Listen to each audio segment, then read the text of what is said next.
When I was in college, during finals week my two best friends and I would meet up after a long night in the library to smoke pot and go our separate ways for the night.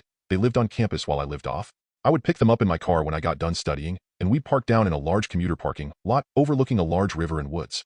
It was about midnight, and we were doing the usual, smoking and listening to music, when we noticed a local police officer driving around with a spotlight in this nearly empty parking lot. Paranoia set in, so we put out the bowl and waited in silence for him to leave. Eventually he left, and we continued on. All of a sudden, this woman came out of nowhere totally ragged and stopped in front of my car, staring into the windshield at us.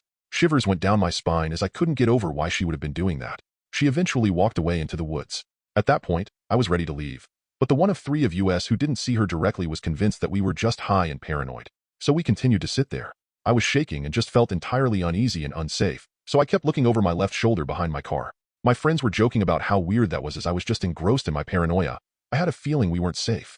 A few minutes later, I had begun to look over my shoulder less and less, but happened to look behind my car to see that same woman sprinting towards the driver's door with a knife in her hand. My sympathetic nervous system kicked in and I started the car without saying a word and booked it out of the parking lot, not stopping until I was off campus entirely. She had creeped around all the cars in the parking lot, going all the way around the perimeter to attack my car from the back. Later, we found out the police were looking for her. She had previously killed her husband and the woman he was cheating with.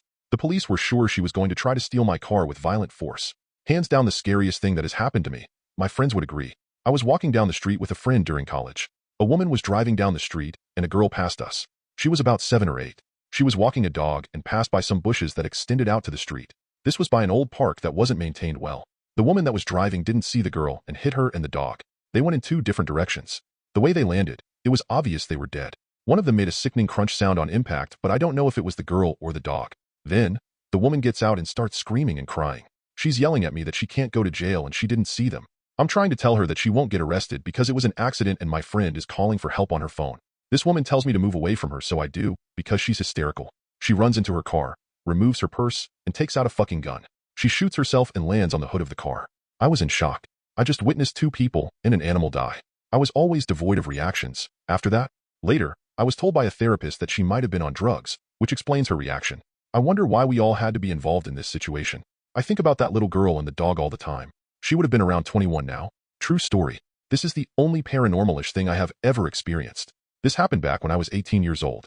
I was working at bakery and my coworker/friend asked me if I wanted to smoke some weed with him at his place after the shift. I agreed, and we met up to smoke at his apartment. As we smoked, we started talking about mushroom trips, and he described a really bad trip he once had, calling it pure emotional torture. He couldn't articulate exactly what it was that made it so bad. Just a horrible spiraling down, losing his mind and feeling totally insane. It was really disturbing, and I could tell it still had a lingering impact on him. Eventually, he had his head in his hands, and he told me, "I really wish I could just forget it all." There was this kind of awkward pause, I guess because he felt he'd exposed himself to me. Then, out of nowhere, he grabbed his stomach, wincing in pain, and made a dash for the bathroom. I heard his footsteps as he sprinted down the hall, and then a startlingly loud smash. I ran in after him and saw his body laying face down on the ground, completely straight with his arms to his sides and rigid like a board. There was blood dripping all down the bathtub, where I realized he must have smashed his face. I sat him up and tried to get him cleaned up, his nose and mouth spewing blood all down his shirt. I tried to ask him what had just happened, but he was super disoriented and confused. Soon I realized that he had a short-term memory loss, and every 30 seconds or so he would forget everything. He could remember some basic things, like who he was or what city we were in, but he couldn't remember who I was, or where we worked, or what we were doing prior to the incident. Even if I explained these details to him, he would just continuously forget them within 30 seconds to a minute, and I would have to re-explain it. After about 10 minutes of this, he promptly vomited all over his bed. I was completely freaking out at this point, so I called the paramedics and went with him to the hospital.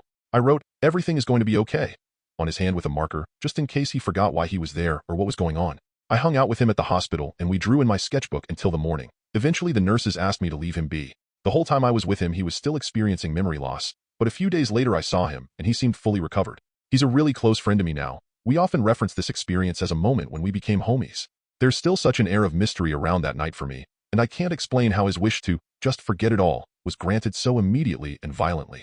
I have no idea why he jumped up and ran to the bathroom or how he slipped and hit his face on the tub.